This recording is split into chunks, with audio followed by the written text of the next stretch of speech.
बिस्मिल्लाहिर्रहमानिर्रहीम, अस्सलाम वालेकुम जी स्टूडेंट्स। आज के हमारे इस लेक्चर में हमने एक्सरसाइज 4.1 9th क्लास मैथमेटिक्स का न्यू कोर्स का factorisation and algebraic manipulation chapter 4 में से क्वेश्चन नंबर 1 है। क्वेश्चन नंबर 1 के हमारे पास मुख्तलिफ पार्ट्स हैं, यहाँ पर हम इसको सॉल्व कर लेते हैं। क्वेश्चन नंबर 1 हमारे पास क्या कहता है, factorise the following algebraic expression. हमारे पास इंट्रोडक्शन वाले लेक्चर में हमने तमाम चीज़ें क्लियर कर ली कि फैक्टराइजेशन क्या है, हमारे पास अलजेब्रिक एक्सप्रेशन क्या होता है, मैनिपुलेशन क्या होता है। अगर आपने वो लेक्चर नहीं देखा तो सबसे पहले वो जाकर देख ले, उसमें कोई चीज़ याद नहीं करनी, सिर्फ आराम से बैठकर आपने उसको सुनना है, समझना है। तो यहां पर हमारे पास ये अलजेब्रिक एक्सप्रेशन है। इस कंडीशन में अलजेब्रिक एक्सप्रेशन किसे कहा जाता है, जिसमें हमारे पास नंबर्स भी हो, साइंस भी हो, प्लस माइनस मल्टीप्लाई डिवाइड, ठीक है, और साथ में अल्फाबेट्स कोई भी इस्तेमाल किया गया हो, तो ऐसे इक्वेशन को हम क्या कहते हैं, अलजेब्रिक एक्सप्रेशन कहते हैं। तो हमारे पास अलजेब्रिक एक्सप्रेशन दिए गए हैं, इसको हमने फैक्टराइज करना है। फैक्टराइज का मतलब होता है छोटे छोटे हिस्सों में तकसीम करने लाना, ताकि हमारे लिए आसानी रहे। यही काम हमने करना है। तो यहां पर स्टार्ट कर लेते हैं। सॉल्यूशन हमने लिखा, हमारे पास वैल्यू क्या दी गई है, इसको एक दफा लिख लेते हैं। 4x minus 8 y minus 2z, ये वैल्यू हमारे पास दी गई है, ठीक है। यहां पर सबसे पहले चेक कर लें, ये मुकम्मल एक टर्म है, आपके समझाने के लिए मैं बता देता हूं, ठीक है। ये एक टर्म है हमारे पास और ये मुकम्मल दो, तो दो टर्म्स हो गए। ये साइन इनको अलग अलग कर रहा है, ठीक है। अब सबसे पहले हम क्या कर लेते हैं, कॉमन चूज कर लेते हैं, ठीक है। यहां पर हमने लिखा टेकिंग कॉमन, हमने कॉमन चूज कर लिया। कॉमन क्या होता है, ऐसी वैल्यू जो दोनों टर्म्स में किसी ना किसी शक्ल में मौजूद हो। यहां पर हमारे पास कॉमन क्या है, देखिए अगर मैं 4 कॉमन ले लूं इन दोनों टर्म्स में, तो 4 यहां पर भी है, यहां पर भी। 8 के अंदर भी किसी ना किसी शक्ल में 4 मौजूद है। जैसे कि 4 हमने कॉमन ले लिया, ठीक है। यहां पर 4x था, 4 बाहर आ गया, पीछे क्या रह गया, x। कौन सा साइन है, माइनस का है। 4 मल्टीप्लाई बाय 2 क्या होता है, 8 होता है। तो 8 के अंदर 4 मौजूद था कि नहीं, वो हमने इस कंडीशन में निकाली। 4 मल्टीप्लाई बाय 2 8 हो गया। पीछे हमारे पास क्या रह गया, y माइनस 2z, ये हमारे पास क्या दिया गया है, आंसर दिया गया है। अब इसको एक और स्टेप भी मजीद भी सॉल्व किया जा सकता है, पता नहीं यहां पर इन्होंने क्यों यहां पर इसको आंसर में रोक दिया। x, अब ये जो 2 है इसके साथ हम मल्टीप्लाई कर सकते हैं, बुक वाला हमारा आंसर यहीं तक ही है, ठीक है। यहां पर ये जो 2 है इस ब्रैकेट के साथ मल्टीप्लाई हो रहा है, minus plus minus 2 multiply by y 2y होता है, माइनस माइनस क्या हो जाता है, प्लस हो जाता है। 2 मल्टीप्लाई बाय 2 4, साथ में z है, ये भी इसका आंसर होगा। ये कंप्लीट आंसर है, हमारी बुक ने यहां तक लिखा हुआ है, ठीक है। सेकंड पार्ट की तरफ चलते हैं। हमारे पास सेकंड पार्ट, याद रखें जो हमारे पास चैप्टर 4 है एग्जाम के हवाले से काफी इंपॉर्टेंट है। इसमें शॉर्ट क्वेश्चन और लॉन्ग क्वेश्चन दोनों क्वेश्चन हर साल हमारे पेपर में आते हैं, ठीक है। तो ये वाला जो क्वेश्चन है 2022 के पेपर में भी हमारे पास आ चुका है। यहां पर इसको सोल्व कर लेते हैं। सबसे पहले हमारे पास क्या दिया गया है, ये जो वैल्यू है 3xy का स्क्वायर प्लस 27yx का स्क्वायर माइनस 81xy, ये हमारे पास क्वेश्चन कुछ इस कंडीशन में दिया गया है। हम क्या कर लेते हैं, हम इसका फैक्टराइजेशन कर लेते हैं। फैक्टराइजेशन का मतलब था छोटे छोटे हिस्सों में तकसीम करना। जैसे कि हमारे पास यहाँ पर y है, तो यहाँ पर ये मैं y 2 लिख सकता हूँ कि नहीं, y स्क्वायर का भी मतलब है कि 2y है, हम इस तरह भी लिख सकते हैं, ठीक है। हमने ये काम किया। ये जो बीच में हमारे पास डॉट है, ये मल्टीप्लिकेशन को जाहिर करता है। बेसिस सेम हो तो पावर क्या हो जाती है, ऐड हो जाती है। ये एक दूसरे से मल्टीप्लाई हो रहा है। मल्टीप्लिकेशन का साइन इस वजह से नहीं डाला क्योंकि आप पर इसको x समझ लेते, इस वजह से बाज़ औक़ात हम मल्टीप्लिकेशन की जगह ये डॉट इस्तेमाल करते। अगर ये डॉट नीचे आ जाए तो वो पॉइंट बन जाता है, हमने इसको यहाँ पर ऊपर लाइन के बिल्कुल सेंटर में लगाना होता है, ठीक है। ये कॉन्सेप्ट आपने याद रखना है। प्लस हमारे पास 27 है, y है, फिर x भी 2 है, स्क्वायर है कि नहीं, इसको हम x डॉट x लिख लेते हैं, x मल्टीप्लाई बाय x, ठीक हो गया। माइनस 81x और y है। अब हमने क्या किया, जो दो जगह x स्क्वायर दिए गए थे इसको हमने ओपन कर लिया। क्यों किया, ताकि हमारे लिए आसानी हो। अब हम क्या करेंगे, कॉमन लेंगे। यहां पर मैं लिख लेता हूं, देखें x यहां पर भी है, इस 3 टर्म बन गए हमारे पास के नहीं, 3 मुख्तलिफ टर्म्स हैं। इसमें से हमने कॉमन चूज करना है। कॉमन उसे कहते हैं जो तीनों में किसी ना किसी शक्ल में मौजूद हो। जैसे कि मिसाल के तौर पर मैं यहां पर लिखूंगा टेकिंग 3xy एज कॉमन। हमारे पास 3xy तीनों टर्म्स में कहीं ना कहीं किसी ना किसी शक्ल में मौजूद है। जैसे कि x यहाँ पर भी है, यहाँ पर भी है, यहाँ पर भी है, तो हमने x लिया।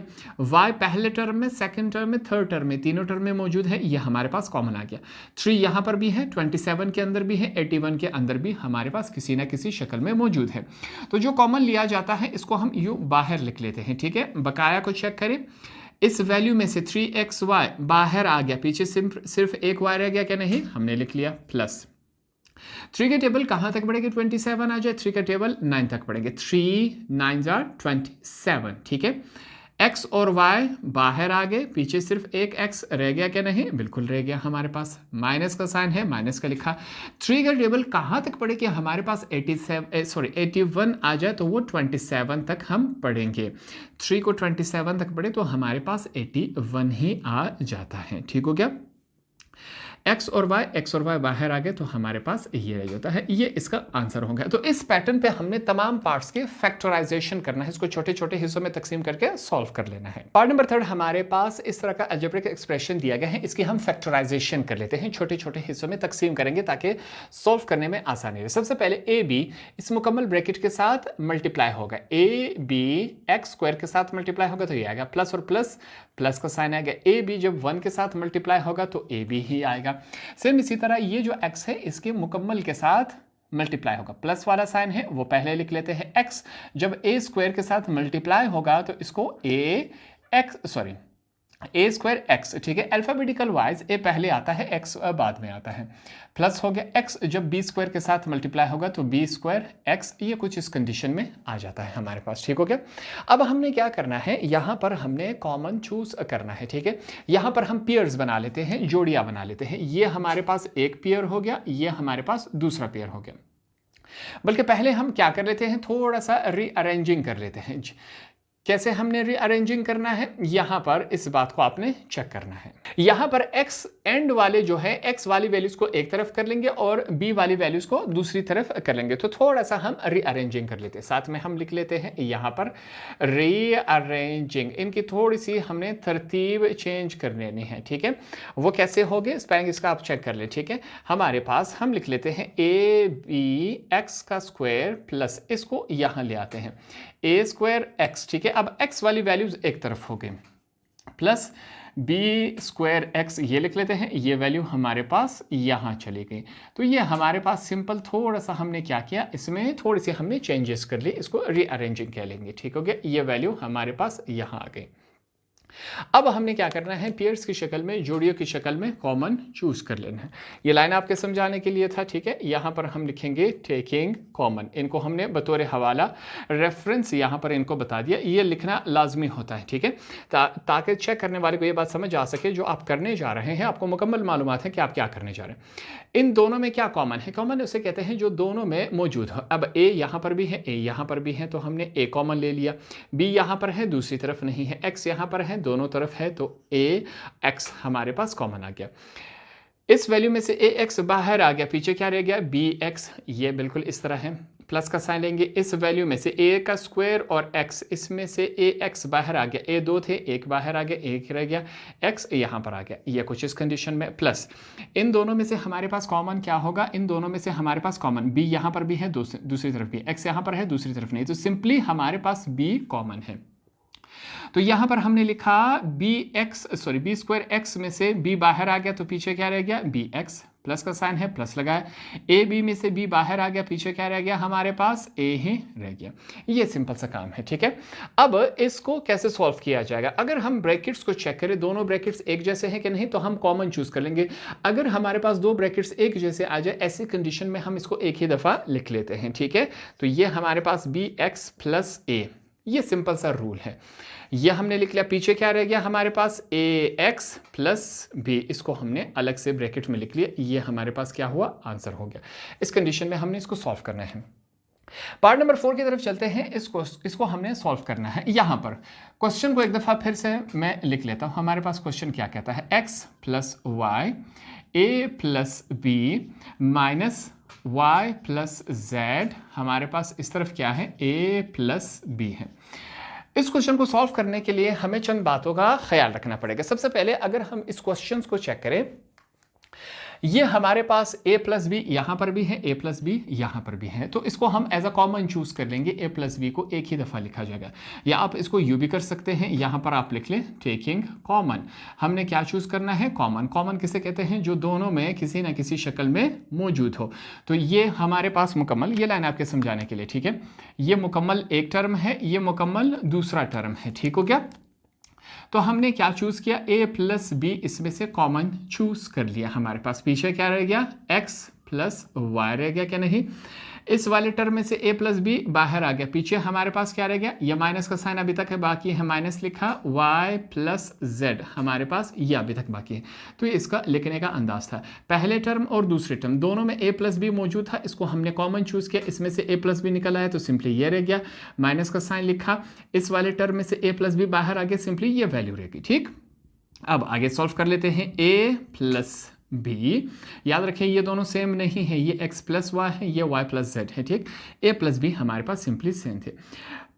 पॉजिटिव y नेगेटिव y के साथ कैंसिल हो गया, हमारे पास क्या रह गया? x प्लस z रह गया। ये हमारे पास क्या हुआ? इसका आंसर हुआ। पार्ट नंबर 5 हमारे पास इस कंडीशन में दिया गया है, इसको सॉल्व कर लेते हैं। फिर से वही प्रोसेस इसके ऊपर अप्लाई होगा। हमारे पास यहाँ पर चेक करें, इस ब्रैकेट के ऊपर क्या है? स्क्वायर है। इसका मतलब यह है कि ये ब्रैकेट 2 दफ़ा है, ठीक है। तो हम यही काम इसके साथ कर लेंगे। मैं लिख लेता हूँ 7x प्लस 2y, फिर से इसी को लिख लेते हैं x प्लस 2y, ठीक है। ये भी x प्लस 2y का स्क्वायर है, दोनों एक जैसे हुए, सिर्फ हमने मुख्तलिफ अंदाज में लिखा है। इसका स्क्वायर का था, इसका मतलब ये ब्रैकेट 2 दफ़ा था, तो हमने 2 दफ़ा लिख लिया। अब जो हमारे पास 21 है, इसको भी हम तोड़ देते हैं, फैक्टराइज कर देते हैं। मैं लिख लेता हूँ 3 मल्टीप्लाई बाय 7, 3 7 क्या होता है? 21 होता है, क्या नहीं? माइनस का साइन। अब हमें कैसे मालूम होगा कि हमने इसको तोड़ना है? ये इस वजह से हम इस नंबर को तोड़ रहे हैं, स्प्लिट कर रहे हैं, ताकि हमारे पास कॉमन आ सके। अब इस साइड भी चेक करें, हमारे पास 7 है, इस वजह से हमने 21 को भी तोड़ दिया, स्प्लिट कर दिया इस कंडीशन में। ये भी 27 है, ये भी 27 है, ठीक है। इसी के साथ क्या है? x प्लस 2y है। अब यहां पर इसको तोड़ने से, स्प्लिट करने से, फैक्टराइजेशन से हमारे पास क्या फायदा हुआ? अब हमारे पास कॉमन बन रहा है। तो यहां पर हम लिख लेते हैं टेकिंग, हमारे पास चेक करें 7x plus 2y as common. ये जो वैल्यू है हमारे पास, अब इसको हम एज अ कॉमन चूज कर सकते हैं। ये हमारे पास यहां पर भी मौजूद है और सेकंड टर्म में भी मौजूद है, दोनों तरफ मौजूद है, क्या नहीं?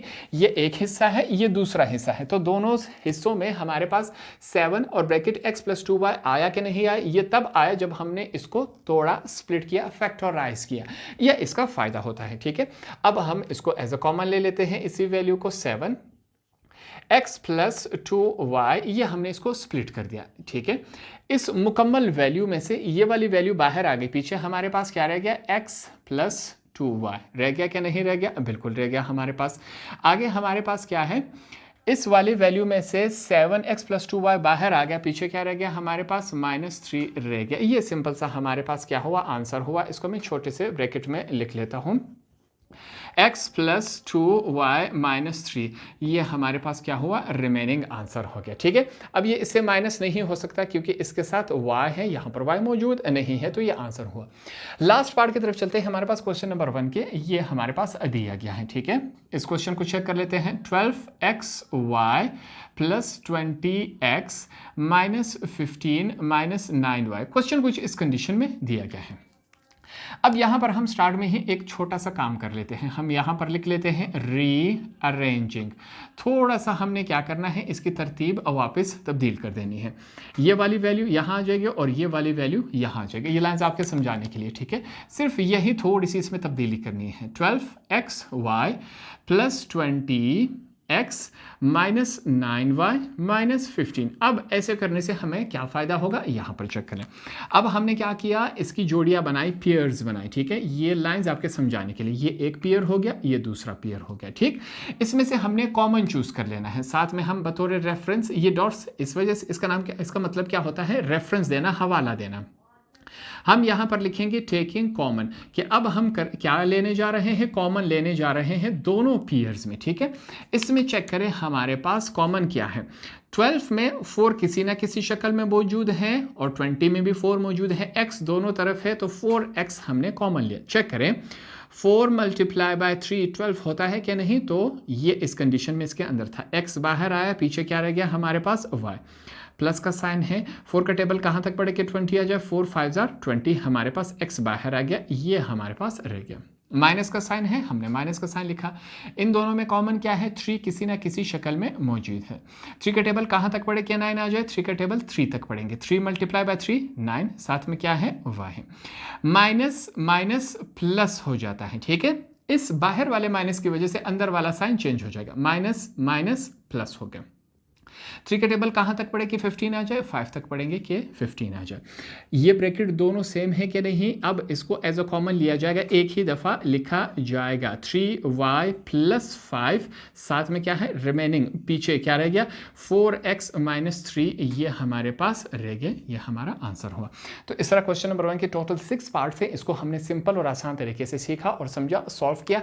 सिंपली हमने क्या करना था, फैक्टराइजेशन। फैक्टराइजेशन का मतलब क्या होता है, जब मुश्किल वैल्यूज इक्वेशंस दी जाती हैं, इसको हम स्प्लिट करते हैं छोटे छोटे हिस्सों में तकसीम करके, ताकि वो आसानी से सॉल्व हो सके।